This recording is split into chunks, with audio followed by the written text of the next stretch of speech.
A gente agora começa o nosso 4 vídeo. Falei que era 4 slide. Quarto vídeo. E a gente vai começar a falar agora um pouquinho sobre os aspectos em relação à pós, nesses métodos para adiantar o sofrimento e a morte do paciente. E os contras, né? Os prós e os contras. Se a medicina não prolonga a vida, como eu falei lá, vamos revisar aqui rapidinho, por que ela deve prolongar a morte? A vida só vale enquanto existe dignidade. Viver preso a aparelhos não é vida. Morrer com dignidade é saber que tudo foi feito em favor da vida. A gente tenta tudo em favor da vida. Bom, aqui diz o seguinte: existem alguns quadros patológicos. O que é patologia? Não vou mais falar numa altura do campeonato dessa, né, meu povo? Existem alguns quadros patológicos em que o paciente, mesmo que se utilize de todos os recursos farmacológicos e técnicos suficientes, não tem prognóstico de melhora. Existem algumas patologias que, por mais que você se utilize medicação, cirurgias, procedimentos os mais variados, que se utilize tudo que a medicina puder fazer, que busque tudo que a medicina pode fazer, algumas patologias não tem como reverter, não tem mais como nada que possa ser feito. Desse modo, é entendido que o uso de métodos artificiais, ou seja, estar preso aos aparelhos, para manter esse paciente estável, é no mínimo irrelevante, podendo prolongar a dor desse paciente. Respeitar a autonomia do paciente. Um exemplo de que a autonomia do indivíduo deve prevalecer é o caso de Vincent Humbert, um jovem francês que sofreu um acidente automobilístico em 2000 e desde então procurou pela eutanásia, recorrendo inclusive para o presidente da França para dar fim à sua vida e a seu sofrimento. É bem parecido com o filme que eu falei. É um jovem que vivia fazendo várias atividades, várias coisas, mas aí isso é o paciente que quer, é uma coisa diferente. Não pedi e não escolhi de quem, por quê, onde e quando nascer. Da mesma forma, não posso pedir como, onde e de que e por que morrer. Esses são os aspectos contra a esses procedimentos para adiantar a morte. Os contras, porque alguns cientistas consideram contra essas metodologias. O juramento hipocrático sempre visar ao bem, aspectos religiosos, as religiões que são contra essas mortes. Se a eutanásia voluntária fosse legalizada, espaço para a eutanásia involuntária. Possibilidade de abuso de médicos e familiares por interesses escusos, como transplante de órgãos, interesses econômicos. Uma parte contra é que alguns profissionais poderiam abusar desse direito de eutanásia pela busca de transplantes ou até o familiar por relações econômicas de querer, né, o dinheiro do outro familiar que está entrando em óbito.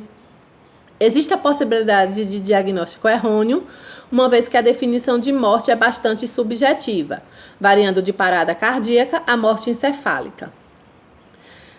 A possibilidade de novos medicamentos e tratamentos para o combate da patologia, revertendo a cronicidade da doença.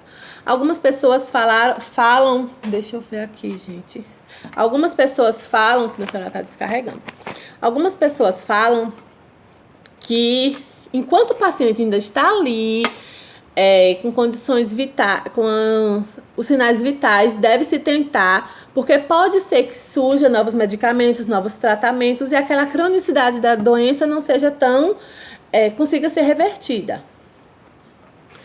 Ir contra o artigo 6 do Código de Ética Médica, que diz o quê? O médico deve guardar absoluto respeito pela vida humana, atuando sempre em benefício do paciente. Jamais vai utilizar seus conhecimentos para gerar sofrimento físico ou moral ou para extermínio do sofrimento humano, ou para extermínio do ser humano. Isso é o código de ética do médico. Risco sócio, isso são os aspectos contras. Risco sociocultural, como o público entenderia o papel do médico se ele salva, mas então por que ele estaria tirando a vida?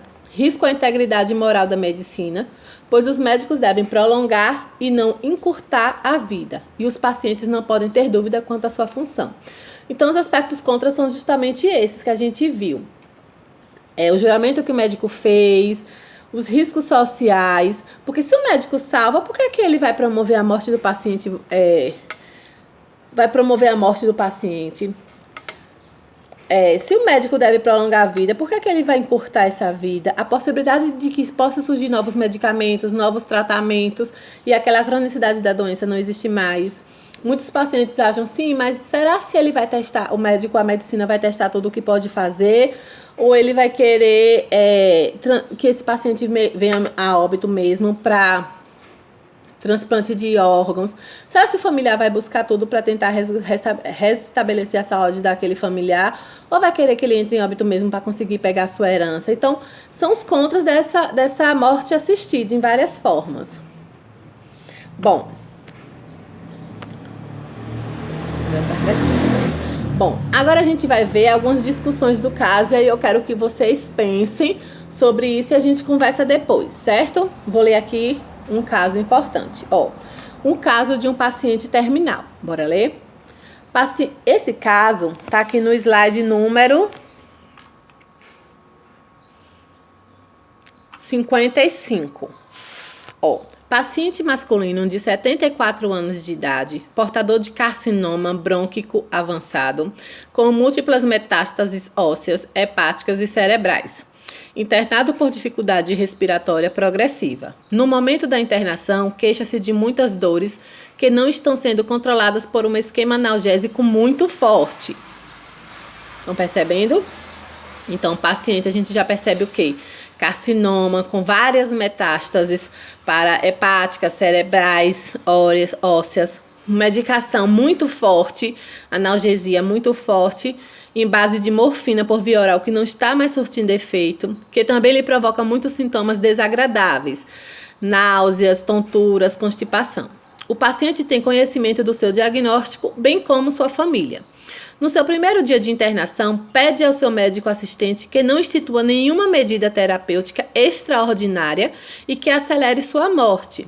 A família tem conhecimento das vontades do paciente e fica dividida. A esposa acha que o paciente deve ser atendido em seus desejos finais, ao passo que seu filho único acha que os médicos devem fazer tudo o que estiver ao seu alcance para mantê-lo vivo. O paciente, em uma madrugada, apresenta um quadro de insuficiência respiratória aguda, decorrente de um episódio de aspiração por vômito, A equipe de plantão decide transferir o paciente para a unidade de tratamento intensivo, uma vez que o médico assistente não havia sido localizado. Não havia qualquer recomendação de conduta em prontuário, o paciente estava sofrendo e a família estava dividida com relação aos limites de tratamento.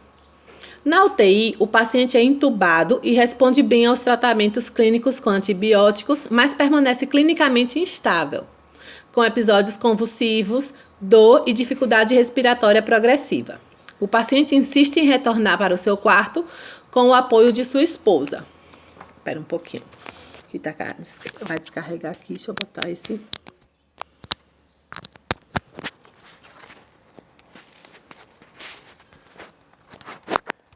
Vou ficar vendo aqui, senão fica ruim. Seu pedido é atendido por seu médico. O falecimento ocorre em 4 dias, diante de um novo episódio de infecção respiratória. Que seu médico, sem consultar a família, decide não mais tratar. Osso. Discussão. A vontade do paciente foi atendida? Quem prevalece caso o paciente estivesse inconsciente? O cônjuge, a mulher ou o filho à vontade? Ação da equipe na primeira crise. Como a equipe, o que é que vocês acham que a equipe, se ela agiu de forma correta na primeira crise? Na segunda crise, a decisão do médico. Foram medidas heróicas? Preenchimento do prontuário. O que é que se deve, neste caso, o que é que se deve colocar? Como seria uma evolução desse prontuário? O médico foi negligente? O que é que a gente pensa sobre isso? São várias características eu quero que vocês façam o quê? A partir desse momento, vejam o quadro, vejam esse estudo de caso, coloquem todas as observações na folha do caderno, também à parte, coloquem todas as observações que vocês olharam, que vocês acharam interessantes nesse estudo de caso. Eu quero que vocês coloquem todas as informações, todas as condutas, o que é que foi feito, se foi feito de forma correta. E no final eu quero que vocês me digam qual seria, se fossem vocês, qual seria a prestação de cuidado que vocês fariam neste caso. Como vocês prestariam cuidado a esse paciente, certo?